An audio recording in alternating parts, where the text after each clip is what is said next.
अक्सर लोग मानते हैं कि धर्म और अध्यात्म की ओर अगर हमारा झुकाव है तो उसे हमें अंतिम पड़ाव पर करना चाहिए।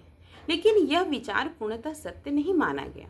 धर्म केवल पूजा पाठ का नाम नहीं है, बल्कि यह जीवन को सही दिशा देने के लिए या हमारे अंदर अच्छे संस्कारों का, नैतिक मूल्यों का और सद्गुणों का निर्माण करने के लिए सही मार्ग है ना, जिसके माध्यम से हम इन चीज़ों को अपने अंदर प्राप्त कर सकते हैं।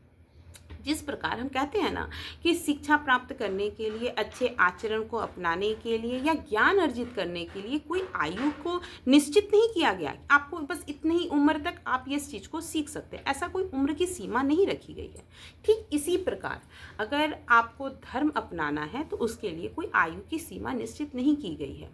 यदि किसी व्यक्ति के अंदर अच्छे माने कम उम्र से ही ईश्वर के प्रति भक्ति आ जाए, मानवता आ जाए, अच्छे कर्म करने के लिए उनके अंदर श्रद्धा उत्पन्न होने लगे, तो यह उस व्यक्ति के व्यक्तित्व की बहुत ही सुंदर विशेषता मानी गई है। हमारे धर्म ग्रंथों में भी ध्रुव, प्रहलाद, नचिकेता, लवकुश जैसे अनेक बाल पात्रों का उल्लेख किया गया है, जिन्होंने अपनी छोटी आयु में ही आध्यात्मिकता और धर्म के प्रति गहरी आस्था दिखाई है। इसलिए धर्म कोई वृद्धा अवस्था का विषय नहीं है कि इसे हम 60+ क्रॉस करते हैं एज तो ही हम ले सकते हैं, ऐसा नहीं है।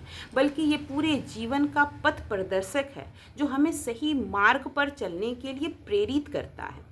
वास्तव में धर्म को अपनाने के लिए कोई उम्र नहीं, बल्कि आपके मन में श्रद्धा, समझ, अच्छे विचार की आवश्यकता होनी चाहिए।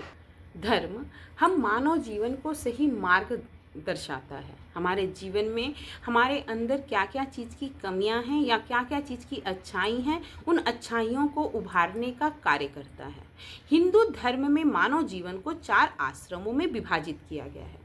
माना जाता है कि प्रत्येक व्यक्ति को जीवन के विभिन्न चरणों में इन 4 आश्रमों का पालन करना चाहिए, जिससे उनका जीवन संतुलित, अनुशासित और सार्थक बन सके।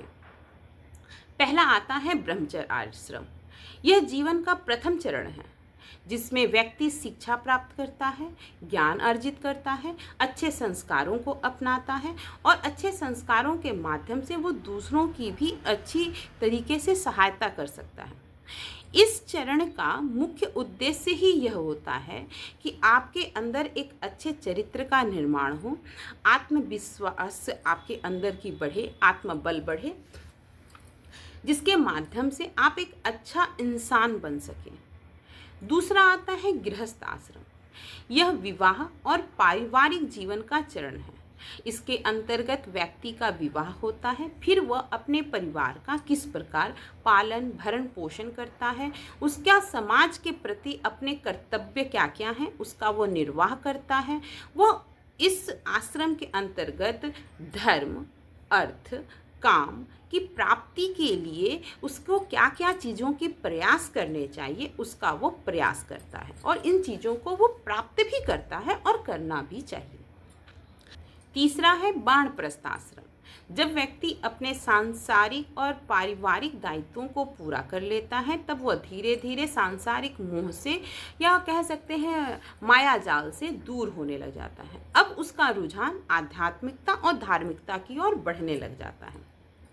इस चरण में वह समाज को अपने अनुभवों से लाभ प्रदान करवाता है, समाज में अच्छे कार्य में और बढ़ चढ़ कर भाग लेता है, ताकि समाज भी इस पथ पर आगे इसी तरह अग्रसर होते रहें।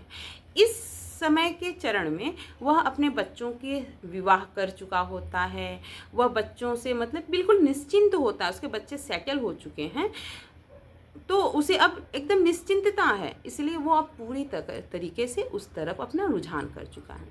चौथा आता है संन्यास आश्रम। यह जीवन का सबसे अंतिम चरण है।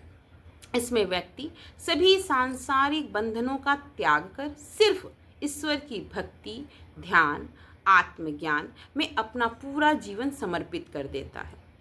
इस प्रकार हम हिंदू धर्म में ब्रह्मचर्य, गृहस्थ, वानप्रस्थ और संन्यास ये 4 प्रकार के आश्रम बनाए गए हैं।